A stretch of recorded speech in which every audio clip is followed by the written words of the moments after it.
Good morning বন্ধুরা, কেমন আছো? আশা করি ভালো আছো, আমিও ভালো আছি।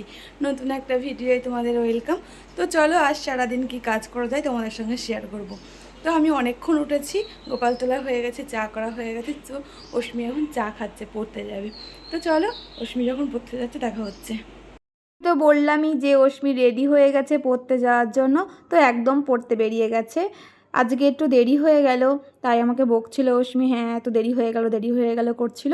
দেরি হয়ে গেলে তো স্যার ওকে বকে। তো চাটা খেয়ে ওরা দুজনেই বেরিয়ে গেছে। এবার আমি গিয়ে চা খাবো। অশ্মি তো পড়তে চলে গেল চাটা খেয়ে।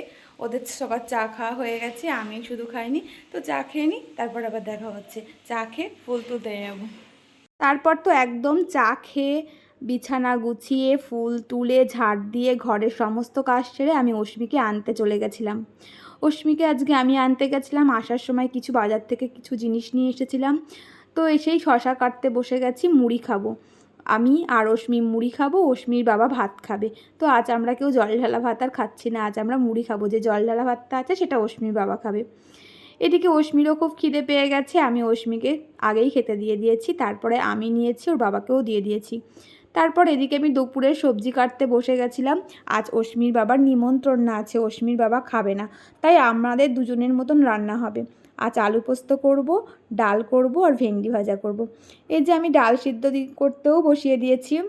ডাল সিদ্ধ করতে বসিয়ে দিয়ে আমার কিছু বাসন ছিল, দিদি ধুয়ে দিয়ে গেছিলো, সেগুলো গোছানো হয়নি। বললামই তো আমি অশ্মিকে আনতে চলে গেছিলাম।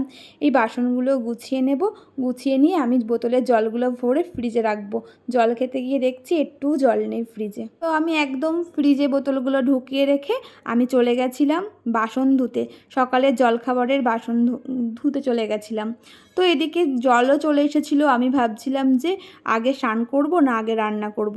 তো এদিকে জলটা তুলে নিলাম। না, আগে আমি আর রান্না করতে পারিনি, স্নানটাই সেরে নিয়েছি আজ। একদম স্নান সেরে চলে এসেছি। ঠাকুর পুজো সেটা অশ্মি দিয়ে নিয়েছে, কারণ আমার এদিকে রান্না টান্না কিছু হয়নি, আমার দেরি হয়ে গেছিলো আজকে। তো আমি এখন রান্না বসাবো, তারপর তোমাদের সামনে আবার আসবো। আমার তো আর আজকে ঠাকুর দেওয়ার কোনো চাপ নেই, কারণ অশ্মি ওটা দিয়ে নিয়েছে, দেওয়াও হয়ে গেছে অশ্মির। আমার কিছু কাজ ছিল, সেগুলো আমি করছিলাম। তো আমি এখন রান্না করি, তারপরে এবার তোমাদের সামনে আসবো। তো আমরা খেতে বসে পড়েছি। তো আজকে প্রচণ্ড গরম করছিল, তার জন্য ঘরেই বসে পড়েছি ঠান্ডায়। তো আজকে আমাদের ভেন্ডি ভাজা করেছি, আর আলু পোস্ত করেছি, আর আমের ডাল করেছি গরমে, ওই জন্য আম দিয়ে ডাল করেছি। চাটনি তো আগেই ছিল। তো আমরা খাওয়া দাওয়া সেরে নিই, তারপর আবার কথা হচ্ছে।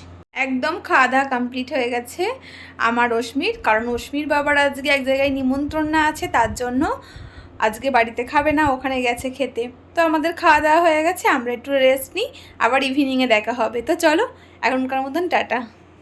গুড ইভিনিং বন্ধুরা। তো উঠে পড়েছি, অনেকক্ষণ হলো, কিছু কাজ ছিল সেটাও সারা হয়ে গেছে।